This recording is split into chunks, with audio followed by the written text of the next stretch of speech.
The sign outside read Northridge Shooting Complex, Annual Open Trials. Beneath it, a banner flapped in the wind. Amateurs welcome, spectators encouraged. The lot was already filling with trucks and jeeps, most splattered with dried mud, American flag decals, or "Don't Tread on Me" stickers faded from the sun. It was the kind of place where confidence wasn't optional, it was assumed. Inside, men lined the shooting lanes in tactical boots and branded jackets, carrying gear cases like trophies. Talk buzzed around the check-in station. AR calibers, custom scopes, who came in second last year by just 0.3 millimeters. The smell of gun oil mixed with earth and coffee. The mood wasn't tense, just loud. Loud with pride. Loud with assumption. Then she walked in. No entourage. No branded gear. No camo ball cap. Just a plain woman in her mid-60s wearing a beige windbreaker and old running shoes. Her hair was tied back with a simple black band. She carried a soft case that had clearly seen years of use, but no stickers, no flashy tags. Just canvas, worn at the edges. She didn't look like someone who belonged here, and the room knew it. They noticed her the way a wolf notices a sheep entering its territory, not as a threat, but as a curiosity. Heads tilted, brows furrowed. One man, tall, stocky, shaved head and mirrored sunglasses perched atop his cap, leaned toward his buddy and muttered, "Field trip from the retirement home?" His friend snorted. "Maybe she brought snacks." The woman said nothing. She approached the sign-in desk, waited patiently. The young volunteer barely glanced up. "Spectator check-in is down that way, ma'am." "I'm here to shoot," she said calmly. The boy blinked. "A competitor?" She nodded. "Open class." There was an awkward pause. He looked down, then back up. "Name?" "Marjorie Connors." He typed it in. No flags. No history. He handed her a form and a lane assignment. "You'll be at Station 4. Your heat starts in 20 minutes. "Thank you." She walked toward the staging area. Slowly, deliberately, her gaze soft, yet unshakable. Behind her, the comments started again. "Station 4 just got a babysitter. Hope someone brought her a step stool." They chuckled, loud enough for her to hear. She didn't flinch. At Station 4, 3 men were already prepping. One was assembling a custom bolt-action rifle with carbon fiber plating. Another knelt beside an open case filled with optics and cleaning tools laid out like surgical equipment. The third was on his phone, live streaming to someone named Coach Ron and narrating every step like he was on ESPN. When Marjorie arrived, all 3 paused. One looked behind her, as if expecting someone else. "You lost, ma'am?" the tallest one asked. "No," she said simply. "This is my lane." He frowned. "You shooting open class?" She nodded again. Another chuckle. Not cruel, not yet, but dismissive. The worst kind of laughter. The kind that makes people smaller just by hearing it. "You ever shoot competition before?" the younger one asked, clearly trying not to smirk. "Yes." "Where at?" "Here and there." It wasn't the answer they wanted. It wasn't an answer meant to impress. It was meant to end the conversation. And it did. They turned away, diving back into their pre-shoot rituals. One of them filmed himself dry firing, exaggerating each movement. Another opened a tin of nicotine pouches and offered one to his neighbor. Not to her. Marjorie sat quietly on the bench behind the line. She unzipped her case and took out a long, classic Woodstock rifle. No logos. No rail attachments. The kind of weapon you'd see hanging above a fireplace in an old farmhouse. But it was clean. Immaculate. Balanced. She ran a cloth over the barrel, then opened a small case of rounds. Each one perfectly seated, brass gleaming with care, not flash. More glances from the other stations. No one spoke to her, but the air around her began to tighten. The kind of stillness before a storm no one expects. At the loudspeaker, the range official announced, "Heat 6. Open class, lanes 1 through 5. Shooters, prepare." Marjorie stood. She approached the firing line and gently settled her rifle into place. The wood made a soft sound against the metal of the rest. Familiar. Grounding. She placed a single round into the chamber, then slid the bolt forward with a quiet click. The official's voice cut through again. 5 targets. 1 shot each. 30 seconds. Highest aggregate score moves to semis. Shooters ready. The man at Station 3 cracked his neck and grinned. Fire. A sharp crack echoed from Lane 1. Then Lane 2. Lane 3 fired twice, quickly. Lane 5 cursed under his breath. A jam. Marjorie didn't move. She didn't rush. She exhaled slowly, letting the rhythm settle into her body. The noise faded. The range shrank. The world contracted to the grain of her stock and the space between heartbeats. Then she fired. Once. Then again. And again. 5 shots in measured rhythm. And then silence. The buzzer ended the round. Officials moved quickly to examine the targets. Spotters with scopes peered through the glass. Murmurs began almost immediately. Then one official raised a hand. Station 4. Hold position. Heads turned. The competitors looked confused. Marjorie simply stood still, bolt open, chamber clear, hands resting on the rifle like it was part of her body. Shooter at Station 4, the official said, approaching, please remain in place. We are confirming a potential record. The word hit like thunder. Record. The men on either side blinked. One dropped his water bottle. Wait, the tall one whispered. She what? Marjorie said nothing, because she already knew. As the officials moved to confirm what they'd seen through their scopes, Marjorie Connors stood still at Station 4, her rifle resting peacefully on the bench. The others buzzed with disbelief, whispering, speculating. Someone pulled out a phone to check live score feeds. But Marjorie remained exactly as she had been. Quiet, composed, her eyes resting on the distant targets as if they weren't just pieces of paper, but old friends. What they didn't know, what no one knew, was that Marjorie had been shooting long before most of these men were born. Before graphite barrels and laser rangefinders. Before gun clubs posted every match online. Before shooting was something people did for social clout. She didn't grow up in a shooting family. There were no legacy awards, no framed photos on the wall.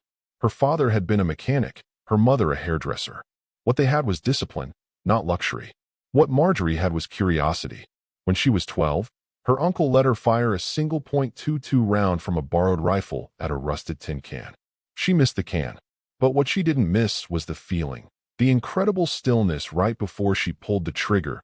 The way her heartbeat quieted as her focus narrowed to something precise and fragile.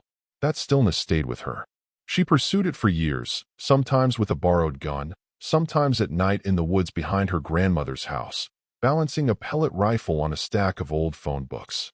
She read old military manuals she checked out from the public library. She studied ballistics, charts the way other girls studied magazines. But she never told anyone, because it was hers. In her 20s, Marjorie joined the army, not for glory, but for escape. Escape from the slow death of factory town expectation. Escape from being told to be practical.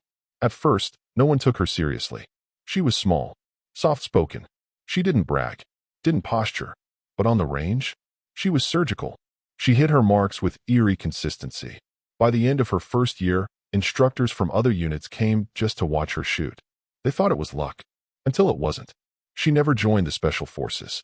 Not because she wasn't good enough, but because she didn't want to live under someone else's flag forever. She left the military at 34 with commendations she never framed, stories she never told, and a shooting record that lived in dusty archives, never digitized. Then came years of caretaking. First her ailing mother, then later her husband, a man whose hands had once crafted wooden furniture with reverent precision until arthritis robbed him of his tools. She stayed home. She gardened. She read. She shot in private, once a week at a quiet outdoor range where no one asked questions. The staff knew her by first name. They just called her ma'am and left her to her business. She never entered competitions. Not because she couldn't win, because she didn't need to. Marjorie never needed a medal to know what she could do. She only needed that breathless moment right before the trigger broke, when everything in the world lined up for a fraction of a second and said, yes. Now, so why had she come to Northridge? Why now after all these years? Not for recognition, not for revenge, but because of a letter. It had arrived 6 weeks earlier from a niece she barely knew. Emily, 22, studying forensic science. The girl had found Marjorie's name while writing a paper on female veterans and underrepresentation in competitive shooting. She wanted to interview her. Said the world needed to know more about women like her. Marjorie had smiled softly reading that letter. No, the world didn't need to know. But maybe, just once, it needed to be reminded. That greatness isn't always loud. That mastery doesn't always come with applause. So she'd driven 2 hours to the Northridge Open, registered under her legal name. dusted off her old bolt-action rifle, and quietly signed up for the open class like any beginner would. And now, as the range fell into a hush behind her, she simply waited. The head official, a man in his 50s with weathered hands and a jaw that had probably clenched through more than one scandal, approached her. He wasn't smirking. He wasn't smiling either. He looked like a man who'd just witnessed something that didn't quite fit into his schema. "Miss Connors?" he asked. She nodded once. "We're going to need you to come take a look." She followed him past the line, through the gate, and downrange. Other shooters stood aside as she passed. There were no jeers now, no whispers, just the slow-growing silence of recalibration. At the target board, the official motioned toward the sheet. It wasn't just a good grouping. It was perfect. All 5 shots, dead center, millimeter variance barely measurable. He handed her the scope report. Official grouping at .163 inches. National open class record is .171. This shot eclipses it by nearly 5%. Shot live. No tech assist. No spotter. Marjorie looked down at the paper, then at the target. "Are you sure?" she asked. He let out a small laugh. "I've been running ranges 20 years. I've never been more sure of anything." Another man approached, this one from the regional association. Younger. Clipboard. Corporate badge.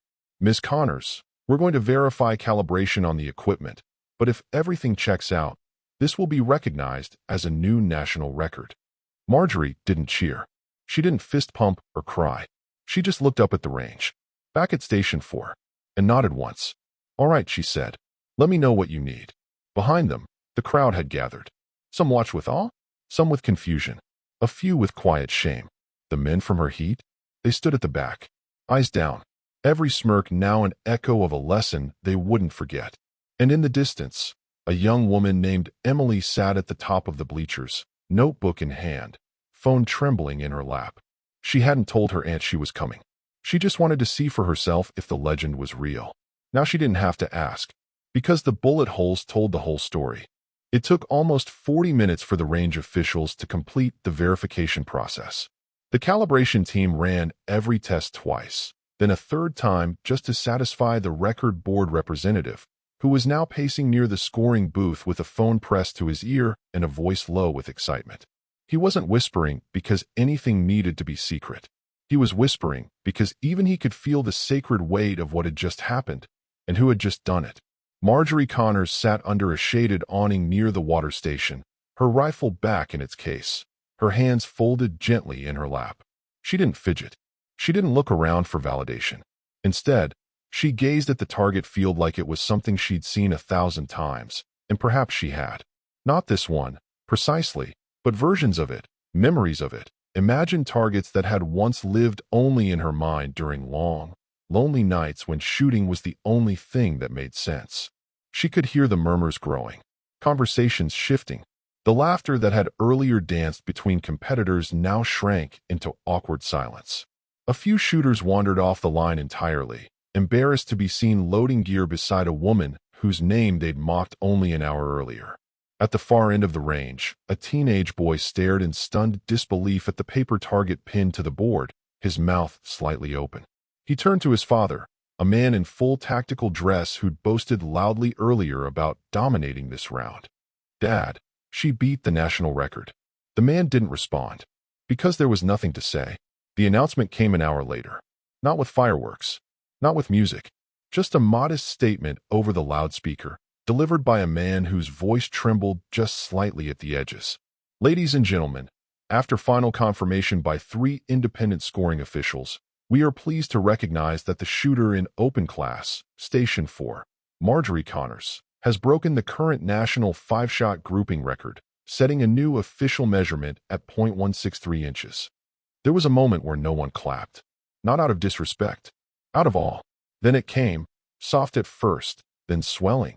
Applause not of celebration, but recognition. The kind of applause you give when the earth shifts beneath your feet and you realize you've been standing wrong the whole time. Marjorie stood slowly. She didn't wave, didn't bow. She simply nodded once and returned to the bench where she'd first sat, watching the same stretch of field she always had.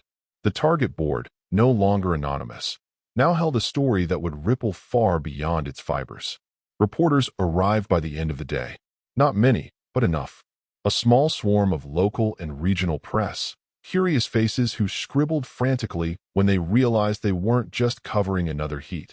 They were witnessing a record broken by someone who wasn't supposed to be there, someone who wasn't even on their press sheets.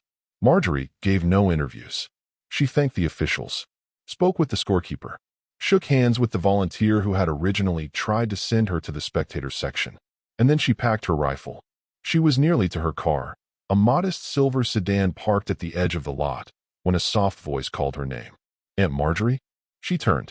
Emily stood near the line of food trucks, clutching her phone, eyes shining in the golden light. Her hair was swept back in a ponytail, and her lanyard badge from the local college still hung around her neck. I didn't tell you I was coming, Emily said, walking closer. I wanted to see. Marjorie smiled softly. I figured you might be here. I watched everything. I heard what they said at the beginning. And then, She trailed off, overwhelmed. Marjorie stepped forward, placed a hand gently on her niece's shoulder. Sometimes, she said, you don't have to correct them. You just let them watch. I'm so proud of you, Emily whispered. Marjorie chuckled. That's funny. I was just thinking the same thing about you. They hugged quietly, two women from two very different generations, one shaped by silence, the other raised in a world where voices mattered. But now, in this moment, they were both defined by something else: truth, proof, precision, and the undeniable power of showing up. A few photographers hovered at the edge of the lot. Marjorie ignored them. She didn't care for fanfare, but she did care about legacy. Later that night, long after the last competitor had left and the final casing had been swept from the range floor, one of the officials stood alone in the office, staring at the printed grouping data. He'd been running this range for 12 years. Seen Olympians, Navy snipers, professionals with million-dollar sponsorships. But he'd never seen a shot like that. Not just because it was precise, because it was delivered by someone who had nothing to prove and proved everything anyway. The story spread faster than Marjorie anticipated. Someone had filmed the last minute of her heat. Another had captured the moment she turned down a live interview with a smile. The clip went viral not because it was flashy, but because of what wasn't in it. No ego, no theatrics, just calm, control, command.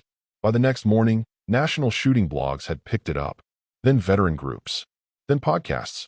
Some commenters thought it was staged, until the range officials posted the raw data and timestamped footage. Her name, previously a ghost in the system, was now etched in every competition registry across the country. Still, Marjorie refused interviews. She had no desire to relive it for cameras. She'd already lived it. The phone calls came in, sponsors, media outlets, speaking requests. She answered none. But there was one message, handwritten, slid under the door of the range, that she did respond to. It was from a young girl named Holly, 11 years old, who had been in the stands with her father that day. Her letter was scribbled on ruled notebook paper, filled with misspellings and wide-eyed wonder. Dear Ms. Connors, my dad said girls aren't usually good at shooting, but you were the best I've ever seen. I want to learn like you. My hands are kind of shaky, but I think I can be good. Will you teach someone like me? Love, Holly. Marjorie read the letter 3 times. Then she picked up her pen. Dear Holly, good hands don't matter. Steady hearts do. Come by the range on Sundays. We'll start with breath work and peanut butter sandwiches. We're whatever makes you feel like you. See you soon. Ms. Connors. She mailed it the next day. Because records come and go. But the quiet legacy of a woman who finally let the world see what she'd always carried, that stays. By the end of the week, Marjorie Connors' name was on every competitive shooting forum in North America. Some threads debated the physics of her grouping. Others dissected the make and model of her rifle, trying to reverse engineer her calm into a formula.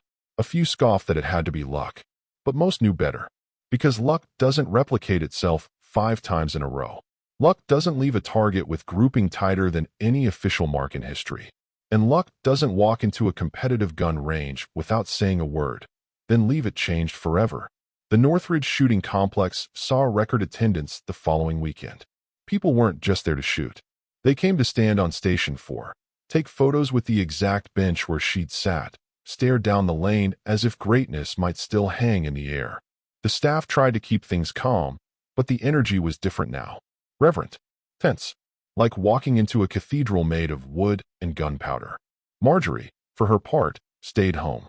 She gardened. She wrote letters. She answered Holly's Sunday visit with quiet warmth and a peanut butter sandwich wrapped in wax paper, just like she'd promised. They spent the morning with a borrowed .22, firing soda cans from 20 feet. Holly missed most of them, but her eyes stayed focused, and her breathing improved with every round. Don't shoot to impress, Marjorie told her. Shoot to understand. Understand what? The girl asked. Yourself. That was how she taught. Not with drills, but with intention. Not with pressure, but with questions. And word spread, not through the internet, but through parents, teachers, and neighbors. Soon, other girls showed up. Some shy, some skeptical, all of them curious. She never called it a program, never asked for money. She kept a logbook in pencil, noted progress, handed out hand-me-down range gloves, and ear protection from a crate in her trunk. By the end of the month, she was hosting 6 girls every Sunday morning under a patched canvas canopy at the range's east end. The staff called it the quiet class. No one interrupted. Meanwhile, her inbox overflowed. Local news anchors begged for 5 minutes of airtime. National organizations reached out with honorary titles, lifetime memberships, offers to sponsor travel for international competitions. One major gun brand offered her a $250,000 endorsement to pose with their newest line of rifles. She declined it all, not out of pride, out of principle. She hadn't broken the record to become someone else's billboard. She had shown up because the silence had lasted long enough. The director of the National Shooting Federation called her personally. He thanked her for reinvigorating interest in the sport, asked if she'd attend the upcoming nationals in Phoenix. They were planning to name a new marksmanship award after her. She paused before answering. I didn't do it for the awards, she said. We know. That's why it matters. Eventually, she agreed to attend. Not as a competitor, as a speaker. On the day of the event, she wore her windbreaker. Backstage, a woman from the Federation's PR team gently suggested she might want to borrow a blazer for the camera. Marjorie smiled politely. If what I wear distracts from what I did, maybe we haven't changed as much as we think. They didn't ask again. She stood behind a simple podium that afternoon in front of a ballroom full of people with lanyards, degrees, ranks, and medals. Some looked at her with curiosity, some with awe, some with discomfort, because she didn't fit the picture they'd drawn of a record breaker. But they couldn't erase what she'd done. She didn't speak long, only about 5 minutes. She talked about stillness, about growing up shooting cans behind a shed, about the years she sat in the back of ranges and watched the men perform. She told the story of being handed a hot dog instead of a scoring card at a tournament she had registered for. She told them how she never stopped shooting, not because she had something to prove, but because it was hers. And then she said something no one expected. I didn't come here today to inspire you. That's not my job. I came to remind you that the quiet ones are watching, practicing, preparing. And one day, when the noise gets too loud, they'll step up and change everything without asking for permission. The room went silent, and then it erupted, not in wild applause, but in something deeper. Respect. She left the event quietly, slipped out the back with a to-go cup of tea and her badge still in her pocket. She wasn't interested in handshakes or photo lines. Back home, life stayed simple. She planted bulbs, refinished an old bench, sent handwritten notes to every young girl in her Sunday class with their scores, along with questions. What did you notice this week? What do you want to try next? What scared you? Because those were the real markers of growth, not trophies. Awareness. The range eventually installed a permanent plaque at Station 4. Marjorie asked that it not include a photo. Instead, it held 5 bullet points, literal dots etched into steel, the size of her grouping. Beneath them, just one sentence. She let her silence speak. Tourists took pictures with it. Competitors stared at it for motivation. Young girls ran their fingers over the cold metal and imagined themselves behind the scope. That was her legacy, not the number, the invitation. Because what Marjorie had done in that single heat, in those 5 shots, was more than break a record. She broke a rule no one had written, but everyone had followed. The rule that said mastery had a uniform, that excellence had a look, that greatness needed to explain itself before it was allowed to exist. She rewrote it with triggered discipline and a breath so steady it silenced decades of bias. And what echoed afterward was not her voice. It was her choice, to show up, to stay still, and to let the shot speak for itself. The day the record was broken had come and gone. So had the reporters, the Federation officials, and the flurry of articles that tried to sum up what had happened at Station 4. But in the months that followed, something lingered. Not the score, though it was now printed in every shooting manual from Arizona to Maine, but the presence of something quieter, heavier. It wasn't just that Marjorie Connors had changed the way people saw competition. She had changed the way people saw themselves. At Northridge, attendance rose steadily, but the people showing up were different. Fewer camo jackets and performance logos. More ponytails. More wide eyes. More questions beginning with "could I?" and "do you think?" The front desk manager, Dan, kept a tally. Not for stats, for hope. He marked a chalkboard behind the counter with each new female shooter who joined, each one under the heading. Silence, shattered. After the first month, he had 12 names. By the sixth, it was over 80. Some came with military backgrounds. Others with none at all. Some had watched the viral video of Marjorie's grouping. Others had simply heard a rumor, a whisper that somewhere in upstate New York, an older woman had reminded everyone what real aim looked like. At first, Marjorie resisted all efforts to turn her into a symbol. She wasn't interested in becoming a mascot for women's shooting. She didn't want to be branded or packaged.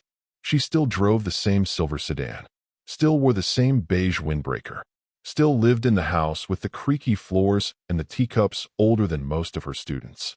But she couldn't ignore the letters. They came weekly now, handwritten, emailed, typed, drawn in colored pencil. Some from girls who had picked up a rifle for the first time because of her. Others from women in their 50s who had set their dreams aside decades ago and were now dusting them off. One letter came from a retired police officer in Iowa who had been passed over for a firearms instructor role every year for a decade. "They said I was too soft," she wrote. "Then I saw what you did. I put my name in again. I start next month." Another came from a woman whose teenage daughter had been bullied out of a marksmanship program at school. "Your story gave her back something they took," it read. Confidence in her own stillness. And so, little by little, Marjorie opened herself up. She still said no to sponsors, still avoided cameras, but she said yes to mentorship, to real conversations, to creating something that might outlive her. She turned part of her backyard into a training lane. Nothing fancy, a sand berm, some secondhand targets, a folding table with ear protection, and a jar of pens. She didn't build a business. She built a rhythm. Every Sunday, just after dawn, the girls came. They brought their notebooks and their nerves. Marjorie brought boiled eggs and thermoses of tea. She didn't just teach them how to shoot. She taught them how to breathe, how to sit in silence, how to let doubt pass through like wind. She taught them to ignore the pressure, not because it wasn't real, but because it was always there. You don't fight it. You make friends with it. Invite it in. Give it a chair. Then get to work. They learned how to care for their weapons, how to spot wind shifts in the leaves, how to shoot on empty lungs, on full lungs, through fog, through heat. They didn't call her coach. They called her Ms. Connors. And she called them by their full names, not to be formal, but to remind them, you are a whole person, not someone's daughter, not someone's little sister. You are not here by accident. You are here because you earned the right to be. One Sunday, a girl named Sarita froze at the line. Her hand shook. Her breath faltered. "I can't," she said, tears welling up. "They said I wasn't any good. At school. They said I." Marjorie stepped up beside her, took the rifle gently, and knelt down. She didn't scold. She didn't correct. She whispered, "Then let them say what they will. But you say what matters." Sarita took a breath. Then another. She fired. The can spun off the rail in a blur. Sarita laughed, hand over her mouth, shaking her head in disbelief. Marjorie simply nodded. "That's yours now." By the time summer came, her yard held more than students. It held a story, a space rewritten, a place where silence wasn't imposed, it was chosen. People began showing up unannounced. One man drove 12 hours from Pennsylvania just to see the spot where she trained. She invited him in for coffee. He didn't speak much English. She didn't need him to. He saw the plaque on the wall, 5 small metal dots, arranged in a grouping tighter than belief, and he cried. The Federation officially renamed the annual Precision Award. It was now the Connors Mark. Marjorie didn't attend the ceremony, but she sent a letter to be read aloud. "I didn't mean to become the standard. I only meant to hold my own. But if holding your own changes the standard, then maybe that was the point all along. Years passed. The record was eventually broken, as all records are. But the shot at Station 4 never disappeared. It lived in the way the range taught new students, in the way sponsors started paying attention to quiet talent, in the way young shooters walked straighter when they stepped to the line, no matter their gender, no matter their gear. And it lived in the girls, now women, who still wrote to her. Many had moved away. Some became instructors. Some enlisted. Some just kept the discipline as a private ritual, a way to remember that they were capable of focus in a chaotic world. On her 70th birthday, the range held a quiet celebration. She nearly didn't come, but Emily called her and said, "There are girls here who wouldn't be holding rifles if you hadn't." So she put on her windbreaker. She arrived late. No grand entrance. No music. Just a warm welcome and 100 stories in the eyes of the people gathered. Someone handed her a small box. Inside was a handmade model, her original rifle, carved from walnut and brass. On the base, a small plaque read, "Still, steady, unshakable." She didn't cry, but she held the box for a long time. Later, as the sun set and the guests dispersed, she walked alone to Station 4. The bench was older now, weathered, but it was still there. She sat down, looked out across the range. The target board was empty, just wood and wind and the long hush of dusk. She closed her eyes, and for a moment, it was quiet again. The kind of quiet she'd always known how to trust. The kind of quiet that carried echoes. And she knew, without needing to see it, that somewhere, in someone's backyard or on a borrowed range or behind a stack of hay bales, a girl was loading her rifle, not to prove herself, but to remember who she was.